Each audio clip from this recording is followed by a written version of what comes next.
Selamat sore Pak Haji, perkenalkan nama saya Patrick Simpson Mardianto, NIM 22K10064. Hari ini saya akan mempresentasikan terkait final project dari mata kuliah AI.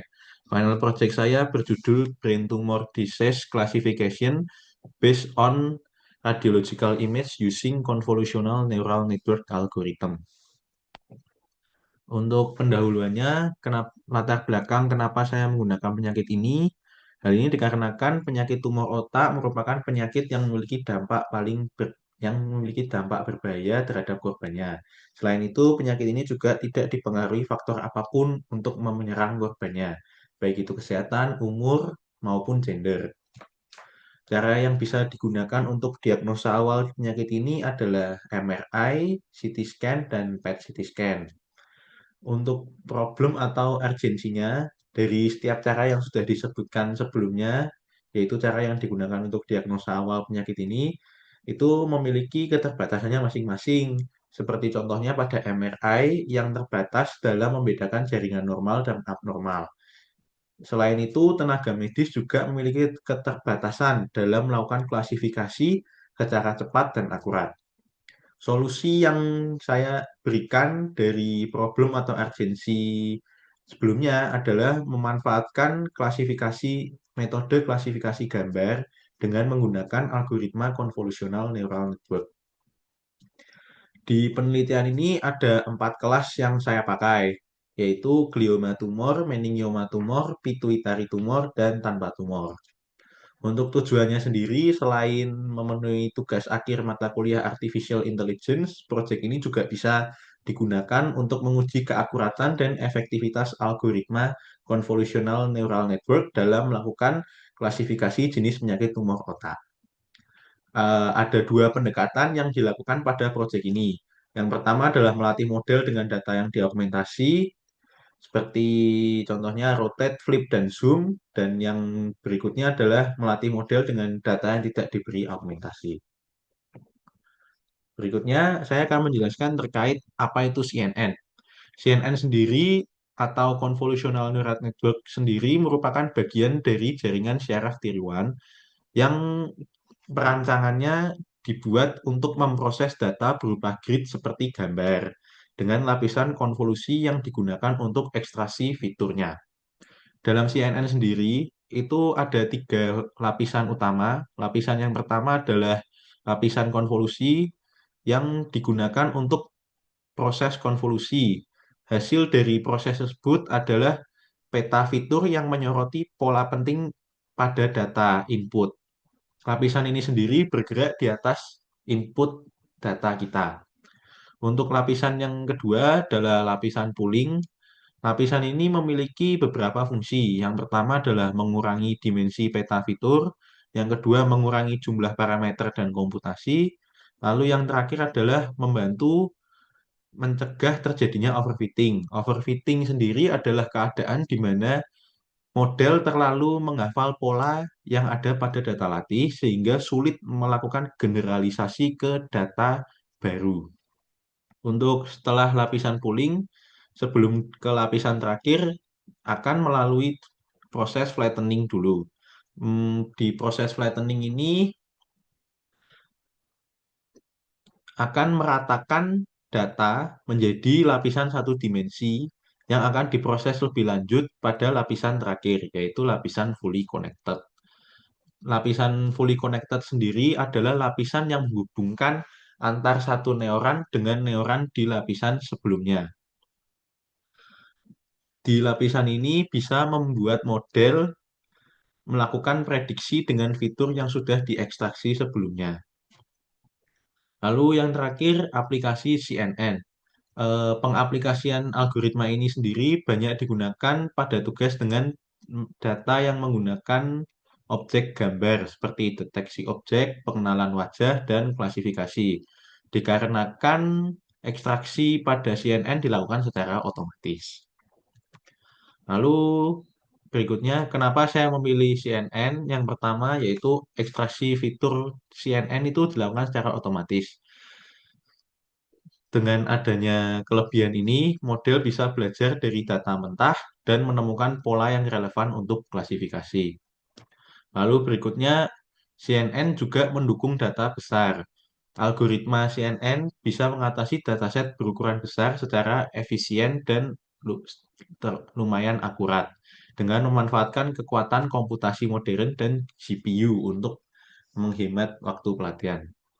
Lalu yang ketiga, algoritma ini juga memiliki kinerja yang tinggi dan terbukti memiliki hasil yang baik dalam melakukan tugas klasifikasi citra.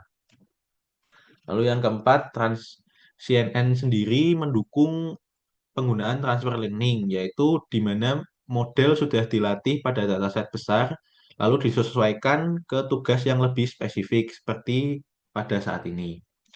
Lalu yang terakhir, kelebihan CNN adalah strukturnya yang hierarkis, membuat CNN ini bisa belajar dari tingkat rendah seperti tepi dan tekstur pada gambar, lalu meningkat ke tingkat yang tinggi seperti objek dan bentuk pada gambar.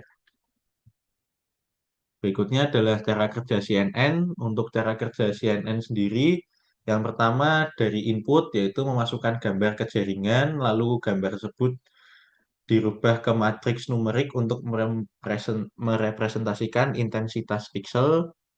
Setelah itu masuk ke lapisan konvolusi yang menghasilkan beta fitur untuk menyoroti pola penting pada gambar.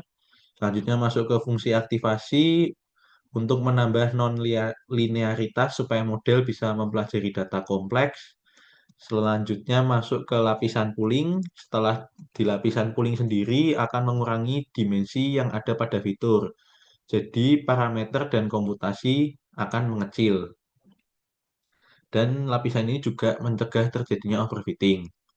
Selanjutnya step sebelumnya akan diulang, yaitu step yang diulang di sini adalah proses pada lapisan konvolusi dan lapisan pooling. Tahap yang berikutnya adalah tahap flattening, yaitu meratakan peta fitur menjadi satu vektor vektor satu dimensi yang disiapkan untuk menjalani proses pada lapisan fully connected. Di lapisan fully connected menghasilkan prediksi akhir sesuai ekstraksi fitur. Karena lapisan ini memiliki neuron yang terhubung ke semua neuron sebelumnya.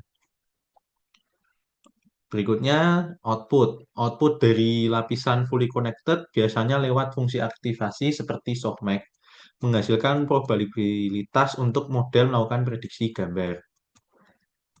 Untuk pelatihan sendiri, CNN memanfaatkan yang namanya backpropagation. Untuk pemanfaatan ini digunakan untuk memperbarui bobot, jadi akurasinya bisa meningkat seiring berjalannya waktu. Untuk dataset dan preprocessing, pengumpulan dataset. Saya menggunakan dataset yang saya ambil dari Kaggle bernama Brain Tumor Dataset yang dibuat tahun 2024 oleh Tom Beckert. Dataset ini sendiri sudah memiliki lisensi MIT sehingga bisa digunakan secara bebas. Untuk pembagian dataset, dari awal saya mengambil di Kaggle, dataset sudah terbagi menjadi 4 kelas tumor. Lalu setiap kelas saya bagi menjadi 3 bagian, yaitu training untuk melatih model, validasi untuk memvalidasi hasil training, dan testing untuk menguji performa model setelah dilatih. Untuk rasio pembagiannya sendiri, saya menggunakan rasio 70/20/10. Pembagian ini saya lakukan secara manual. Berikutnya masuk ke tahap pre-processing. Untuk tahap pre-processing sendiri, saya meresize gambar menjadi 224 kali 224 dengan dibantu oleh library OpenCV dan normalisasi gambar yang semula 0 sampai 255 pixel menjadi 0 sampai 1 pixel. Hal ini saya lakukan supaya konsistensi data terjaga dan meningkatkan efisiensi selama pelatihan berlangsung. Hasil. Untuk hasilnya sendiri, pada precision recall dan F1 score dengan data yang diberi augmentasi, akurasi model pada data uji sebesar 87%.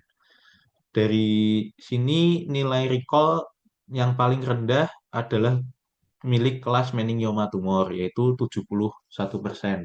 Dengan begini menunjukkan bahwa banyak data dari kelas meningioma tumor yang disalahartikan menjadi kelas lain. Sedangkan classification report pada data yang tidak diberi augmentasi menunjukkan tingkat akurasi yang lebih tinggi, yaitu 96%. Jika melihat precision, recall, dan F1 score, hasilnya sangat baik. Tidak terlalu banyak data dari kelas satu disalah klasifikasikan menjadi kelas lain atau kelas lain disalah klasifikasikan menjadi satu kelas. Berikut ini adalah confusion metric ketika melatih model dengan tidak diberi data yang tidak diberi augmentasi. Model berhasil mengklasifikasikan sebanyak 154 data dari 161 data glioma tumor. Lalu model berhasil mengklasifikasikan 152 data kelas meningioma tumor dengan benar. Dan pada kelas no tumor sebanyak 200 data berhasil diklasifikasikan dengan benar semua. Lalu pada kelas pituitari tumor hanya ada satu data yang disalah klasifikasikan menjadi kelas glioma tumor. Untuk confusion metric dengan augmentasi glioma tumor paling banyak disalahartikan menjadi kelas meningioma tumor. Lalu kelas meningioma tumor paling banyak disalahartikan menjadi kelas no tumor, dan di kelas no tumor yang sebelumnya sebanyak 200 data diklasifikasikan dengan benar, menurun menjadi 197 data yang diklasifikasikan dengan benar. Sedangkan pada kelas pituitari tumor ada dua data yang disalah klasifikasikan menjadi kelas glioma tumor dan no tumor. Terima kasih sudah mendengarkan presentasi saya.